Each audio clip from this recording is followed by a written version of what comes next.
할렐루야. 드디어 저희들이 구약의 마지막 부분까지 왔습니다. 오늘 스가랴서부터 마태복음 7장까지의 말씀을 나눌 건데요. 저희들이 구약의 본문들을 읽으면서 이게 오늘 이 한 번으로 끝나는 것이 아니라 이제 앞으로도 계속 말씀을 볼 때마다 이 1년의 시간을 온전히 하나님 앞에 드리는 이 시간이 하나님 기쁘게 받으셨을 줄 믿고, 또한 이 성실한 마음 가운데 하나님께서 하나님의 지혜를 부어주실 줄 믿습니다. 그 귀한 마음 끝까지, 연말까지 저희들이 일독을 잘 마무리했으면 좋겠습니다. 기도하겠습니다. 하나님 감사합니다. 주의 귀한 은혜와 사랑 가운데 저희들 말씀을 읽게 하시고, 또한 많이 부족하지만 이 시간을 허락하셔서 말씀의 방향을 잡고, 또한 우리가 함께 주님의 말씀을 바라보게 하심을 감사드립니다. 주님, 말씀에 귀 기울이고 바라보는 자들에게 은혜와 사랑을 더하여 주시사 하나님의 귀한 지혜를 허락하여 주시고, 세상을 분별하는 귀한 능력을 허락하여 주시옵소서. 복과 은혜 가운데 주의 말씀으로 말미암아 더욱더 풍성한 하나님의 사랑을 경험하는 저희들 되게 하여 주시옵소서. 허락하시고 인도하실 줄 믿사오며 예수님의 이름으로 기도드리옵나이다. 아멘. 먼저 스가랴를 살펴보도록 하겠습니다. 스가랴는 예레미야와 에스겔과 마찬가지로 선지자이면서 또한 제사장이었어요. 그는 바벨론에서 태어났다라고 기록되어 있습니다. 그리고 이스라엘 백성이 스룹바벨과 1차 귀환할 당시에 함께 귀환을 했습니다. 스가랴는 학개와 동시대인이었는데 바벨론에서 돌아온 지 20년쯤 되었을 때에 대부분의 이스라엘 백성들이 처음 귀환했을 때의 열심과 헌신의 마음을 잃어버리는 어려운 상황이었습니다. 왜냐하면 성전은 이방인들의 방해로 기초만 쌓아놓았던 상태였고, 예루살렘 성벽도 부분적으로만 재건이 되었습니다.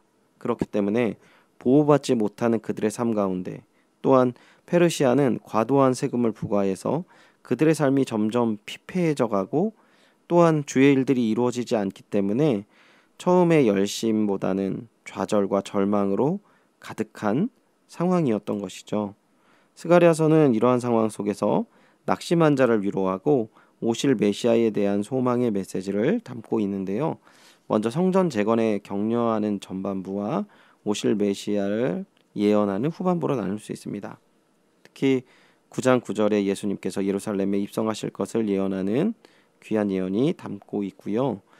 성전 재건을 격려하는 내용 속에서 특별히 앞부분은 8가지 환상을 중심으로 정리를 하도록 하겠습니다. 스가랴 1장을 보면은 회개의 요청과 첫 번째 환상을 이야기를 합니다. 스가랴는 먼저 회개를 요청해요. 스가랴 선지자는 과거에 하나님의 진노가 임했을 때를 언급하면서 이스라엘에게 회개해서 주님 앞으로 돌아올 것을 호소합니다. 너희 조상들을 본받지 말라. 불순종으로 심판을 받은 조상들의 모습을 반면교사로 삼으라고 하며 회개를 요청하고 있습니다. 7절부터 6장 8절까지는 8개의 환상을 순차적으로 말씀하시는데요. 먼저 1장에서는 대장장이 환상을 보여주고 있습니다. 이 대장장이 환상을 통해 이스라엘을 회복시켜 주시겠다 약속하세요. 4가지 뿔은 이스라엘을 멸망하게 한 이방 나라들을 의미하고, 대장장이는 그들을 벌하시는 하나님의 능력을 의미합니다. 2장에는 두 번째, 세 번째 환상을 이야기하는데요. 두 번째 환상은 측량줄 잡은 천사 환상입니다. 하나님께서 예루살렘을 재건하실 것을 나타내는 것이죠. 세 번째, 하나님께서 예루살렘을 재건하시는데 성벽 없는 예루살렘 환상을 보게 하세요. 이것은 하나님께서 친히 성벽이 되시는 예루살렘의 성을 이야기하는 것이죠. 즉 하나님께서 그 성전 가운데 계시면서 스스로 영광을 나타내실 예루살렘의 성읍을 말하는 것입니다. 세 번째는 4번째 환상으로 대제사장 여호수아의 환상을 이야기합니다. 여호수아는 대제사장 직책을 맡은 자로서 이스라엘 백성을 대표합니다. 여호수아는 환상 가운데 더러운 옷을 입고 있는데 사탄이 정죄하고, 여호수아는 이스라엘의 죄를 지은 모습을 상징하는 더러운 옷을 입고 있는 것이죠. 하나님은 천사들에게 명령하여 그 더러운 옷, 곧 죄악을 벗겨버리고 아름다운 옷을 입히라 말씀하십니다. 4장에는 다섯 번째 환상인 순금 등잔대와 두 감람나무 환상을 보게 되는데요. 등잔대는 어두움을 이기는 빛을 의미합니다. 두 감람나무는 등잔대에 제공되는 기름을 뜻하는 것이죠. 이 환상은 두 번째 성전은 반드시 완성될 것이라는 내용을 담는 환상입니다. 스룹바벨에 의해 새로운 성전이 지어질 것인데 그곳에 하나님께서 머무시겠다라는 것입니다. 9절을 보시면 스룹바벨의 손이 이 성전의 기초를 놓았은즉 그의 손이 또한 그 일을 마치리라. 아멘. 5장에는 여섯 번째, 일곱 번째 환상을 담고 있습니다. 여섯 번째 환상은 날아가는 두루마리 환상입니다. 두루마리에는 죄인들에게 임한 저주가 적혀 있습니다.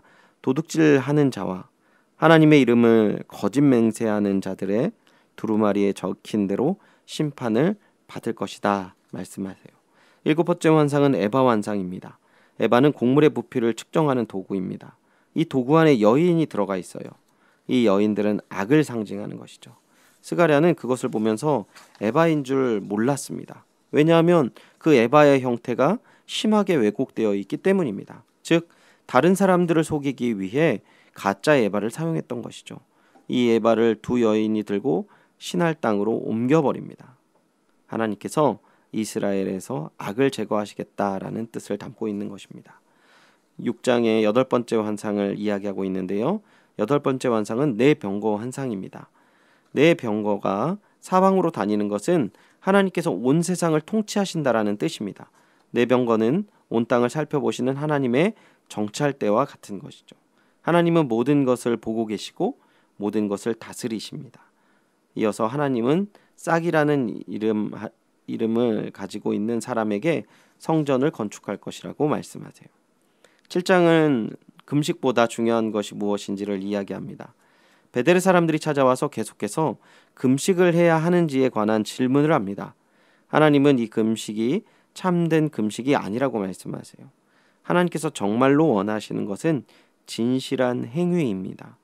정의로운 재판을 열고 서로 인애와 긍휼을 베풀며 사회적인 약자를 돌보는 것, 그것이 바로 금식보다 더 중요한 진실된 행위라는 것입니다.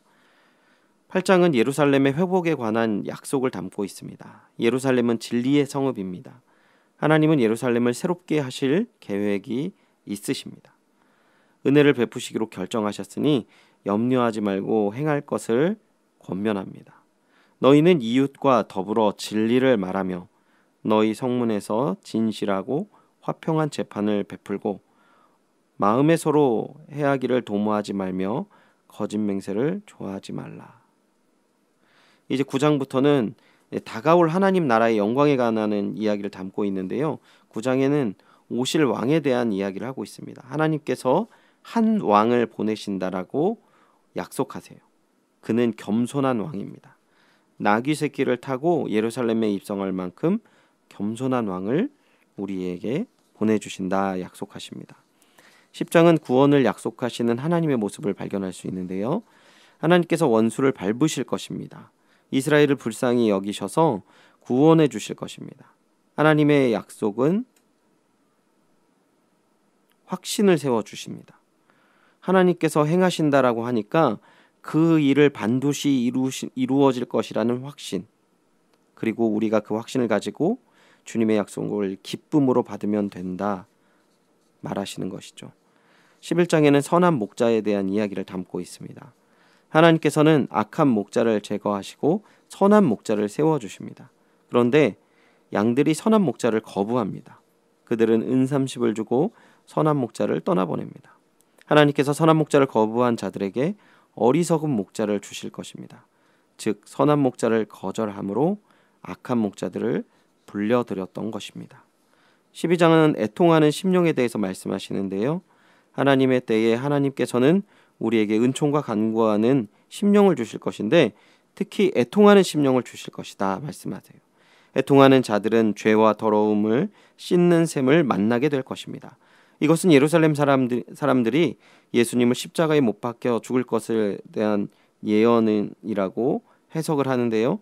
하나님께서 우리에게 나의 죄로 말미암아 그리스도 십자가 못 박아 죽이는 일을 대해서 깨닫게 하시고 그 깨달음으로 말미암아 회개하고 애통하는 심령을 주신다는 것입니다. 애통하는 자에게는 복이 있습니다. 13장에는 정결케 하는 셈과 쓰러지는 목자의 내용을 담고 있는데요. 하나님께서 정결하게 하는 셈을 우리에게 보내주실 때 그날에 거짓 선지자와 우상 숭배자가 사라질 것이다 라고 이야기하면서 거룩한 변화에 대한 내용을 말씀하세요. 목자가 또한 칼에 맞아 양들이 흩어지는 환상을 보여주시는데 이것은 예수님께서 잡히시던 밤에 제자들이 예수님을 배신할 것과 제자들이 받을 고난을 예언하는 것입니다. 그러나 이 연단을 통해 진정한 하나님의 백성으로 거듭날 것을 상징하는 것이죠. 마지막으로 14장에는 여호와의 날에 대해서 말씀하세요. 그날에 이르면 예루살렘을 대적하던 자들이 모두 심판을 받게 될 것입니다. 그리고 하나님의 거룩한 자들이 임할 것입니다. 또한 그날에 하나님만 홀로 왕이 될 것입니다. 그날은 하나님 나라의 승리의 날입니다. 계속해서 말라기서를 우리가 살펴보겠는데요.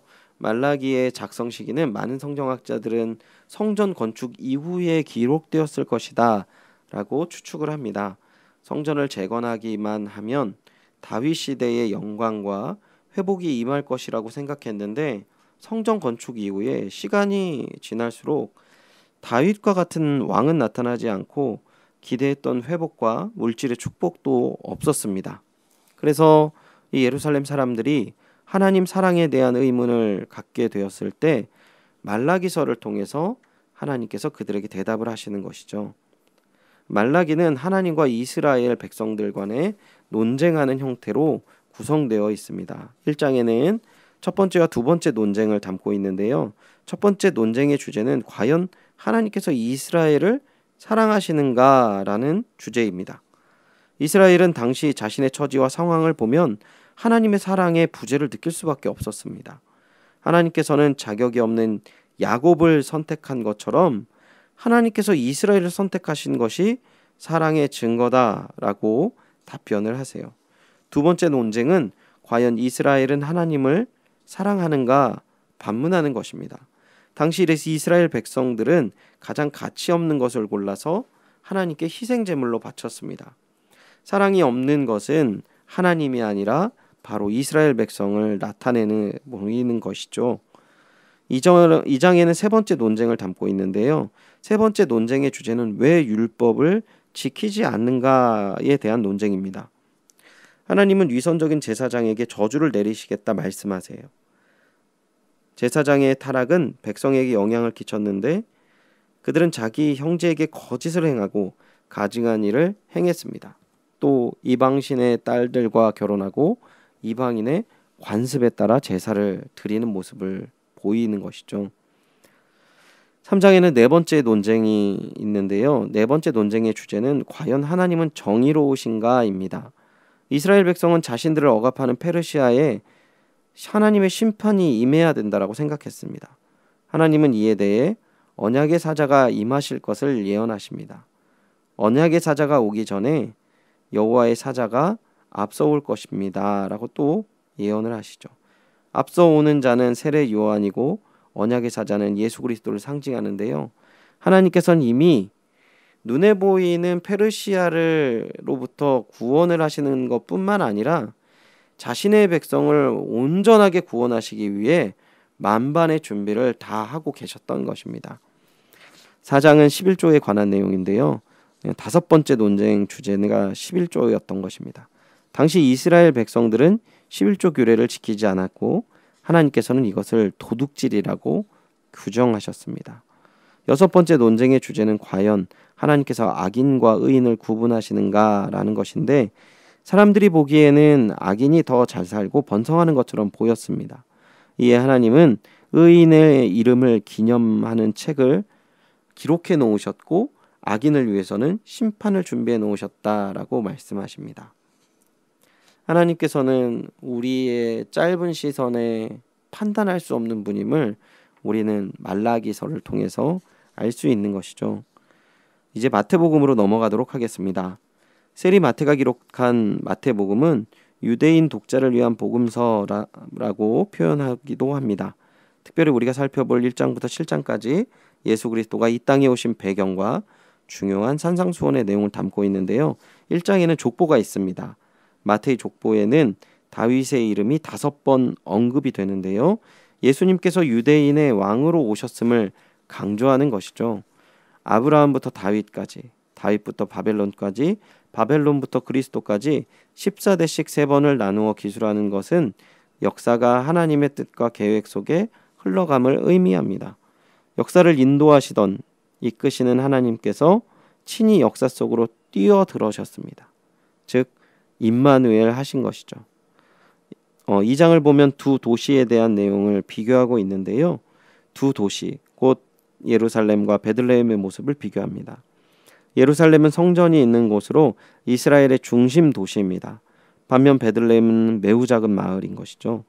예루살렘은 성전이 있고 이스라엘의 중심이었지만 거짓 왕과 불법과 악, 거짓, 위선이 가득합니다. 베들레헴은 작고 초라하였지만 이 땅의 구원자이신 예수 그리스도께서 오신 곳입니다.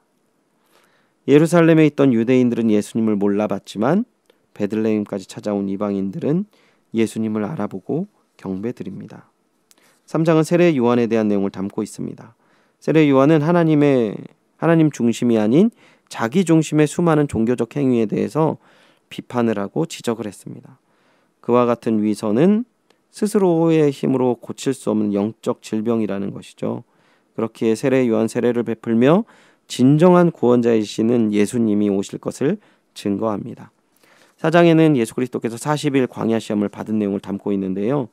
마귀는 생전에 대한 사람의 삶에 대한 욕구, 자기 증명에 대한 욕구, 성공에 대한 욕구를 앞세워서 예수님을 회유하고 또한 협박을 하게 되는 것입니다. 이 시험을 예수님께서 통과하십니다. 이 세상에서 회유와 협박을 늘 받고 두려워하고 염려하며 또 그 회유와 협박 가운데 패배하였던 우리를 승리의 길로 인도하시는 분, 승리의 목자 되신 예수 그리스도로 말미암아 우리도 승리할 수 있게 된 것이죠. 마태복음 5장부터 7장까지는 산상수훈이라고 하는데 산에서 주신 말씀이라는 뜻입니다. 5장엔 율법의 완성이신 예수님을 증거하고 있습니다. 예수님은 율법을 완성하셨다 말씀하십니다. 이것은 이제 더 이상 율법이 필요 없다는 말이 아니라 예수 그리스도 안에서 율법을 재해석해야 한다라는 것이죠.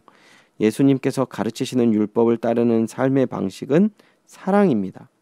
그것은 그리스도께서 살아가신 방식이고 그리스도께 속한 자들만이 살아갈 수 있는 방식인 것이죠. 겉으로 나타내는 윤리적 삶에 만족하지 않고 속마음까지 사랑으로 충만한 삶을 살 수 있도록 예수님께서 만드신 것이죠. 6장은 위선과 죄에 대한 내용을 담고 있는데요.